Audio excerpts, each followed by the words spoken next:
Today I'm going to show you around my 47-foot, 14.4 meter Shuttleworth designed catamaran, and I hope you enjoy this little tour. So here you can see the classical lines of the Shuttleworth 47, that very wide flared hull, and I'm just going to take you down the side just to give you an idea of the sort of look of the boat. The wide flared hull, and you can see the many port lights or portholes for just very, very airy, wonderful interior. But I'll show that in a few minutes. So as we pan around, I'll just give you a view of her stern, and you can just get an idea of that hull, which is so important.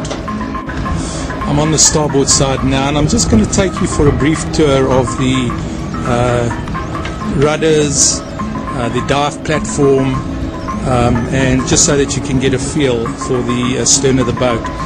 If we have a look here, I'm showing you the kick-up rudder situation, very valuable and very good when you're cruising in the shallow waters of, for example, South Pacific. We use those kick-ups quite extensively. And you can see those arms at the back are where the dinghy rests. A very nice arrangement, very easy to put on, very easy to take the dinghy off. And those straps are where the life raft typically sits, but obviously not on at the moment. We're now just going to take a little tour of the foredeck and the cockpit and the helm stations, just to give you an idea of what's going on there. This just gives you a side-on view of the dive platform again. I have a dive bottle, 6 dive bottles, a compressor on the boat, and this dive platform is just super to dive from. The compressor lives in that little compartment over there, nice and safe and watertight. As we look into the cockpit, extremely big. A hallmark of Shuttleworth's boats are the width. This boat is 9.4 meters or 30 feet wide, and what that does is it does give you great living area, but wonderful cockpit area as well. We'll have another look at the cockpit from above in a few minutes. There's the one helm station, and just this is panning around into the forward and looking at the sliding doors into the boat itself. And as we come up onto the helm station, I've got repeaters on both helm stations, wind, log, engine controls, binnacle compass, autopilot, all the typicals. Here we're having a look at 2 of my winches. The one on the right hand side is the primary. I've got primaries on both sides, which are Lumos 64s, and they are both electric. Very nice. Looking onto the coach roof, just to give you an idea of that, I have 6 solar panels stretching onto the coach roof going aft. Gives me about 80 amps a day in good sunlight, which typically you get in the tropics. Pretty standard sail plan, sail area. I do have a stack pack with lazy jacks, very nice to fill and or drop and reef. Really, really nice. Just going slowly forward, you can get a good idea of the forward deck. I've opened one of the hatches. Those are stowage hatches. The big hatch in the middle is where the anchor resides, and you can see my trampolines are the French string, so very little air resistance. The boat has been built light and fast and safe and comfortable, so everything is typically done in order to ensure safety and speed. Fairly standard furling arrangement for my jib, and I've got a bowsprit with the screecher or the Jenica if you want up front.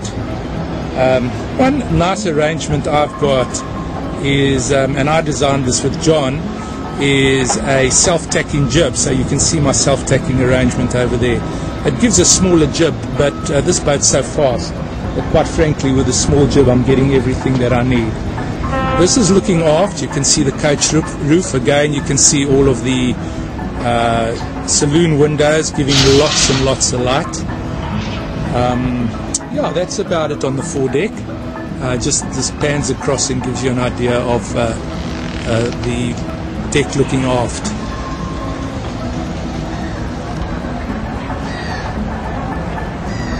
I have on the starboard side, I have one dagger board, retractable dagger board. There you can see the arrangement just in front of that hatch. The dagger board is down at the moment, but that dagger board comes up and down really easily and is just great for downwind sailing, not having a keel, and also for sailing in very shallow areas. Looking forward again, you'll notice I'm on the port helm area now. You'll notice that all my lines lead aft, so I can sail the boat short-handed very, very easily, and she's so kindly in windy conditions that it's a very easy boat to sail. Looking at the cockpit area from the stern of the boat again, I have a lot of lazarette or stowage space in the cockpit. Underneath that helm seat are the two gas bottles for the gas burner, as well as 6 dive bottles for my diving equipment. And then just panning towards the starboard side, this very large seating area, which is great for lying and sunning oneself in the deck. Underneath is a very, very big lazarette area as well, very big stowage space. And there is my helm station on the starboard side with all the repeaters conveniently placed. So now we're going to step inside my Shuttleworth 47, and I'm going to show you the interior. As I mentioned to you, a nice big sliding door, opens easily, and right in front of the door you'll see this large sump area that's open to the sea at the bottom, so that in following seas where water might come into the cockpit, not that I ever had it, but in the event that it does, the water just drains through that large sump area. So I'm just going to open the door and we're going to enter into the saloon. I've got an arrangement whereby the saloon and the galley are side by side. So I'm just going to pan round now to the galley. You can get an idea of the size of the saloon and galley. This is a very nice arrangement for me. I designed this whereby I've got my entertainment area all in one. A nice big but quite narrow galley entrance area and gangway area, so that you feel nice and comfortable and secure when you're working here. I've got microwave and the cooker over there, of course, and then on this side I've got the freezer and the fridge, both 75 cubic liters, nice and big, and you'll notice that they are chest, which I like. I was very particular about the design of the galley. Two nice big basins, and then you'll notice this area over here, which I'm just opening up for you now, is where the dishes reside. So they don't sit on top, they can actually sit in this little area here, which is really nice. And then I've got little things like, for example, my rubbish can go in this area, so that's nice and hidden. And now I'm going to give you a little pan of the saloon. There you see the entertainment area, which is a 15-inch TV and stereo system. By the way, I've got 6-speaker stereo system with speakers out in the cockpit as well. This saloon is simply gigantic. Around this table I can literally fit 12 people, and we've had some really nice dinner parties on the boat. Very, very nice and airy as well. You can see all of these beautiful windows which just give you so much light. Incidentally, I do have covers for all of the hatches and the window areas, so from a protection point of view I make sure that we can actually close off. A lot of stowage space again in the saloon and galley. Underneath all the seats is stowage space.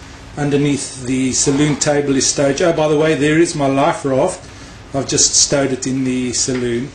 And then, of course, just looking forward, or aft, if you will, I'm now sitting on the saloon chairs, and you can see the aft part of the saloon as well. One feature of my boat which I think is important to notice is you'll see that there's no headliners. All of the through bolts and fittings can be clearly seen. It's neat, elegant and incredibly good from a maintenance point of view. My boat has been built for deep water cruising, and I insisted that everything has to be visible, easily accessible. So you won't find any hidden stuff on my boat. Another little item worthwhile mentioning is you'll see those switches in the bottom right hand corner. Those are the control switches for all of the lights, and I do have extensive lighting outside in the cockpit, night lights and cockpit lights as well.